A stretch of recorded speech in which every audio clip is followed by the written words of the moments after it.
পোল্যান্ডে থাকা বাংলাদেশিদের সামাজিক যোগাযোগ মাধ্যম ব্যবহারে সতর্ক করেছে বাংলাদেশ দূতাবাস।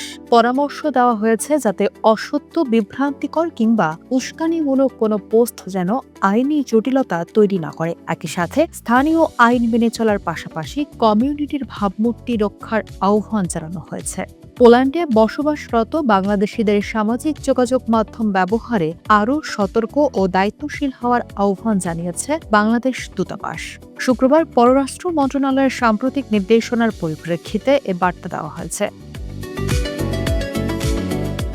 দূতাবাস জানিয়েছে, সামাজিক মাধ্যমে এমন কোনো বক্তব্য, কর্মকাণ্ড বা প্রচার থেকে বিরত থাকতে হবে যা বিভ্রান্তিকর, অসত্য, উস্কানিমূলক কিংবা পোল্যান্ডের প্রচলিত আইন ও বিধির পরিপন্থী হতে পারে।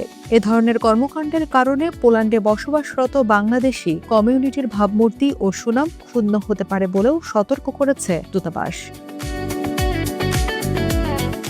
কোনো তথ্য, বক্তব্য বা কন্টেন্ট প্রকাশের আগে এর সত্যতা এবং সম্ভাব্য প্রভাব যাচাই করার আহ্বান জানানো হয়েছে। একই সঙ্গে অনলাইন ও অফলাইন উভয় ক্ষেত্রেই সংযত, দায়িত্বশীল ও আইনসম্মত আচরণ করতে বলা হয়েছে। পাশাপাশি পোল্যান্ডে বসবাস, চাকরি ও ব্যবসার ক্ষেত্রে স্থানীয় আইন এবং সংশ্লিষ্ট কর্তৃপক্ষের নির্দেশনা যথাযথভাবে মেনে চলার পরামর্শ দিয়েছে বাংলাদেশ দূতাবাস।